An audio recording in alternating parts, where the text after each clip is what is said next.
اعوذ باللہ من الشیطان اللعین الرجیم بسم اللہ الرحمن الرحیم رب اشرح لی صدری ویسر لی امری واحلل عقدۃ من لسانی یفقهوا قولی اللہم صلی علی محمد وآل محمد عن الصادق علیہ السلام قال ان الانسان اذا خرج من منزله قال حين يريد ان يخرج ثلاثا اللہ اکبر وثلاثا بالله أخرج وبالله أدخل وعلى الله أتوكل ثم يقول اللهم افتح لي في وجهي هذا بخير واختم لي بخير واقني شر كل دابة أنت آخذ بناصيتها إن ربي على صراط مستقيم فإذا فعل ذلك لم يزل في ذمان الله عز وجل حتى یردہ اللہ الی المکان الذی کان فی. صادق علیہ محمد علیہ السلام کا یہ وظیفہ، یہ عمل بالخصوص ان مومنین مومنات کے لیے کہ جو گھر سے جاتے ہوئے ڈرتے ہیں، خوف کھاتے ہیں کہیں ایسا نہ ہو کہ راستے میں کوئی ضرر پہنچے، کوئی دشمن سے نقصان پہنچے، کہیں خدا نخواستہ ایکسیڈنٹ ہو جائے. وہ چاہتے ہیں کہ گھر سے جیسے سلامتی کے ساتھ روانہ ہوں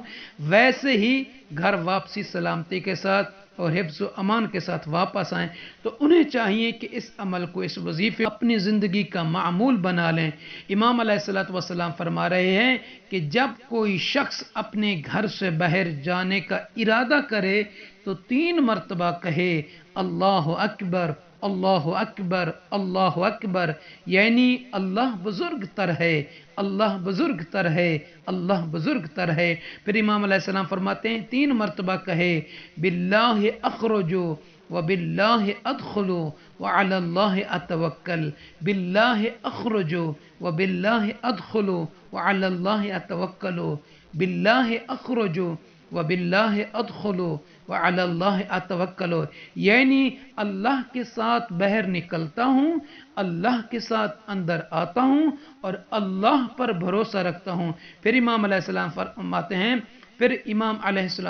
فرماتے ہیں یہ کہے اللہم افتح لی فی وجہی ھذا بخیر واختم لی بخیر واقنی شر کل دابۃ انت آخذ بناصیتها ان ربی علی صراط مستقیم. اے اللہ میرے اس کام میں بھلائی کی راہ کھول دے اور اس کا انجام بہتر کر دے اور مجھے ہر حرکت کرنے والے کی شر سے بچا جس کی مہار تیرے قبضہ قدرت میں ہے، بے شک میرا رب سیدھے راستے پر ہے. پھر امام علیہ السلام فرما رہے ہیں پس وہ شخص اس وقت تک اللہ کی بہتر ضمانت میں رہے گا جب تک کہ وہاں واپس نہ پہنچ جائے کہ جہاں سے روانہ ہوا تھا. نقصان اور ضرر سے محفوظ رکھے گا اور اللہ اسے جیسے سلامتی کے ساتھ وہ گھر سے گیا ویسے ہی سلامتی کے ساتھ اپنی منزل، اپنی جگہ، اپنے گھر پہنچے گا. تو مومنین سے عرض ہے کہ ہمارے چینل کو سبسکرائب فرما دیں، بیل کے بٹن کو آن کر دیجئے. جزاکم اللہ.